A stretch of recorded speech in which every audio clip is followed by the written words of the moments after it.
चीज और बताना चाहूंगा जी कि ये राजनेता अत्यंत ही दुष्ट हैं। इन्होंने डरे हुए अंग्रेजों से, अंग्रेजों की शर्तों पर अपने स्वार्थ के लिए सत्ता का हस्तांतरण स्वीकार किया और आपको जाति, धर्म और संप्रदाय में बांटने की राजनीति की।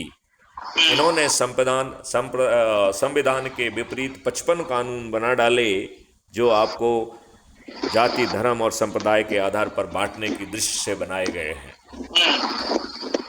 ये इतने दुष्ट हैं कि इन्होंने 2024 में पार्लियामेंट को अपराधियों का जमघट स्थल बना दिया है।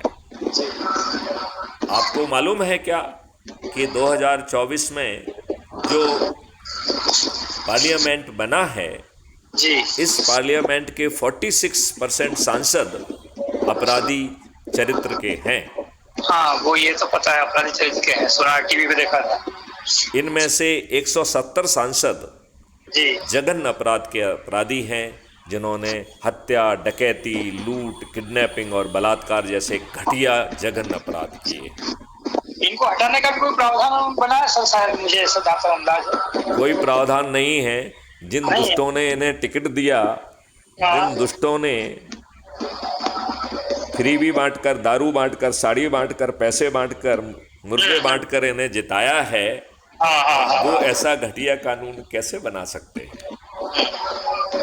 ये सिर्फ अपने लाभ के कानून बना सकते हैं।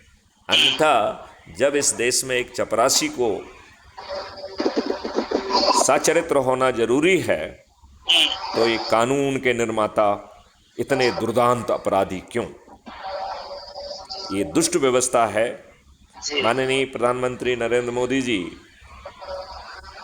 कुछ समय पहले की बात है, वो भोपाल आए थे और जी उन्होंने कहा था अजीत पवार ने ये घपले किए हैं, अब समय आ गया है कि वो चक्की पिसिंग पिसिंग पिसिंग करेंगे, राइट।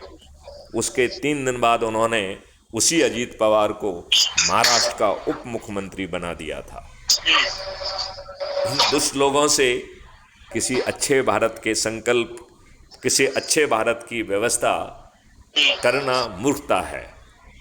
मैं बार बार माननीय नरेंद्र मोदी जी से, उनके सभी मंत्रियों से, आरएसएस से, सभी राजनीतिक पार्टियों से, सभी सामाजिक संगठनों से, सभी धार्मिक संगठनों से प्रार्थना कर रहा हूं कि अच्छे भारत का संकल्प ले लीजिए। आप कुछ मत करिए, सिर्फ संकल्प ले लीजिए और अपने जनों को जोड़ लीजिए। हम चंद दिनों में 100 करोड़ होंगे। सरपंच से लेकर प्रधानमंत्री भी अच्छे भारत के संकल्प वाला होगा।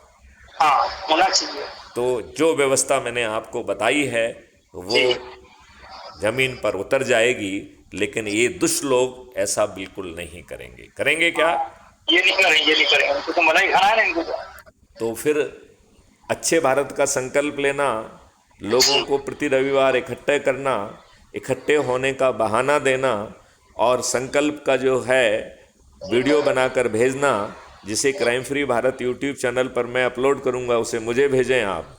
और यदि किसी के जेहन में कोई प्रश्न है तो वो उसका वीडियो बनाकर वो भी हमें भेजें, तो उसके प्रश्न को भी हम अपलोड करेंगे और उसके समाधान को भी अपलोड करेंगे। इसमें कोई भी चीज़ थोपी नहीं जाएगी। भारत के हर वर्ग को अपनी बात कहने का और सुझाव देने का मौका मिलेगा। ये दुष्ट राजनेता भविष्य में जीतने के बाद भी, शपथकृत होने के बाद भी, वो जो है कुछ भी घटिया काम नहीं कर पाएंगे। तो मीना जी, ऐसा अच्छा भारत आपको चाहिए क्या? बिल्कुल सर, बिल्कुल चाहिए।